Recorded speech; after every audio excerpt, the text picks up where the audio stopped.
A tensão geopolítica entre Emmanuel Macron e Donald Trump voltou ao centro do palco internacional, e não apenas como uma disputa de estilo ou personalidade.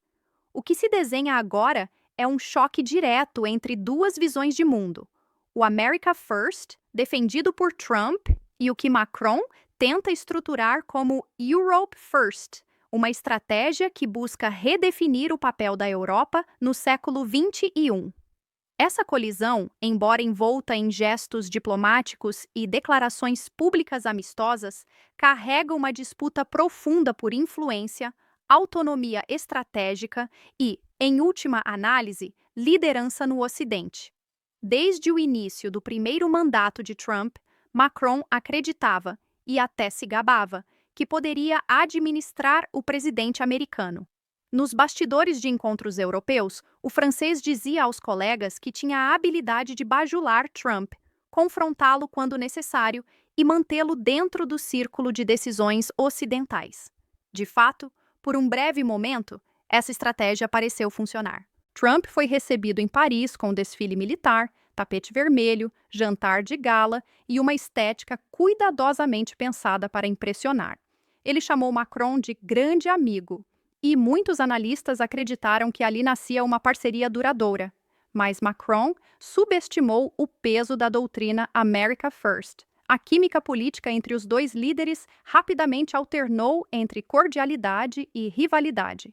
E com o tempo, Trump deixou claro que não seria moldado pela diplomacia europeia.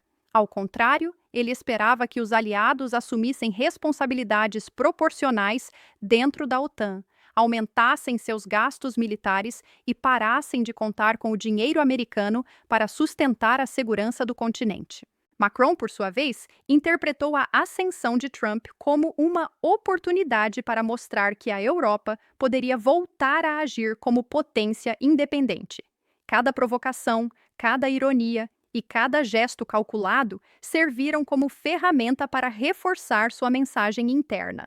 A Europa precisa caminhar com as próprias pernas e se afastar da tutela de Washington.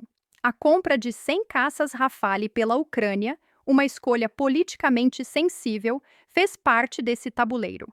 Em vez de adquirir aeronaves americanas, Zelensky optou pelos jatos franceses, um movimento que simboliza o avanço da influência militar europeia às custas da indústria armamentista dos Emirados. O deputado americano Mike Garcia afirmou que a escolha foi um tapa no rosto de quem salvou a Ucrânia, ressaltando que Kiev recebeu quase 180 bilhões de dólares em ajuda americana, incluindo aeronaves gratuitas, para agora pagar por sistemas de armas europeus.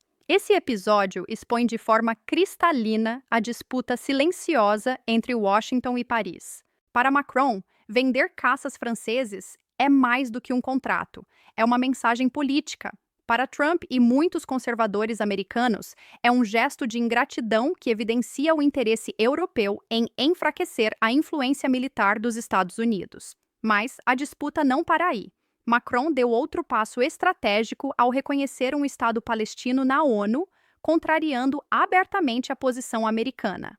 Trump reagiu acusando-o de honrar o Hamas.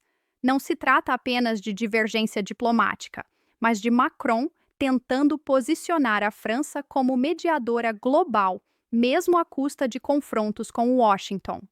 A Europa, sob sua visão, deveria ser capaz de desafiar tanto os Estados Unidos quanto a Rússia ou a China, sem depender de nenhum deles. Em outro movimento simbólico, Macron visitou a Groenlândia.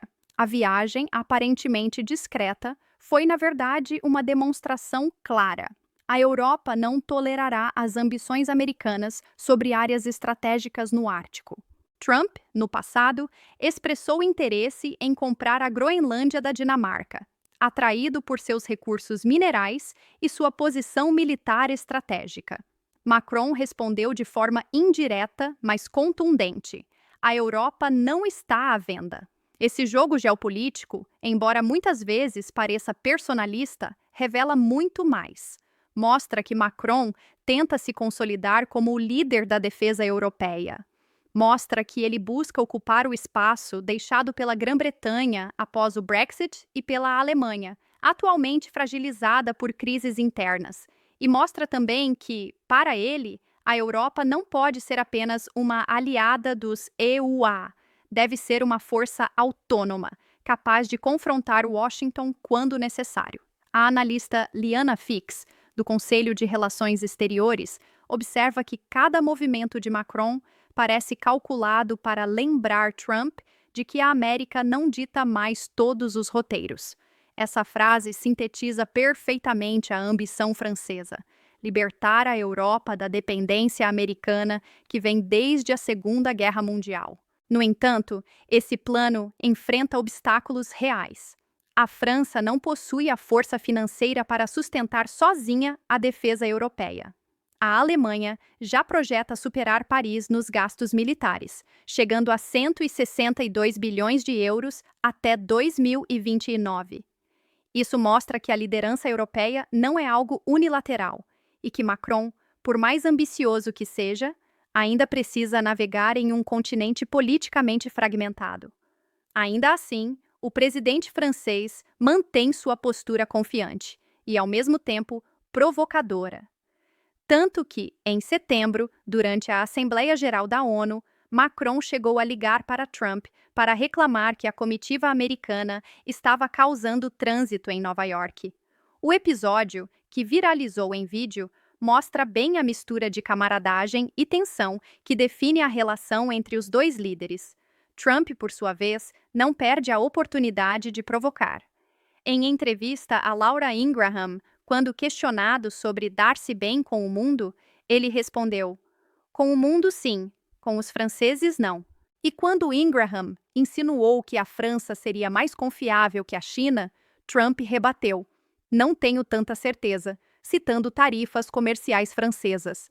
Esse tipo de briga diplomática pública mostra como Trump e Macron disputam não apenas o palco internacional, mas também a narrativa política sobre quem lidera o Ocidente. Trump defende um Ocidente forte, mas centrado na força americana. Macron defende um Ocidente plural, mas subordinado à ideia de autonomia europeia. A secretária de imprensa da Casa Branca, Caroline Leavitt, tentou amenizar o clima ao afirmar que a relação entre os dois é forte e que Trump fala com frequência com Macron, mas deixou claro que o presidente americano não se acanha em apontar desavenças. Em outras palavras, Macron pode tentar, mas não controla Trump. Trump negocia com Macron quando convém e o confronta quando necessário. No fim das contas, a colisão entre America First e Europe First está apenas começando. A Europa quer se afirmar como potência, mas depende de Washington para a segurança. Os EUA querem aliados fortes, mas não querem ser substituídos. E nesse tabuleiro complexo, Trump e Macron seguem disputando quem define o rumo do Ocidente. A grande questão é: a Europa realmente está pronta para se desprender dos Ernst EUA? O discurso de Macron é maior do que sua capacidade real? Uma coisa é certa: se Trump reassumir o protagonismo global, o mundo verá o confronto mais interessante da política internacional moderna, não entre inimigos, mas entre aliados que competem pela liderança do Ocidente.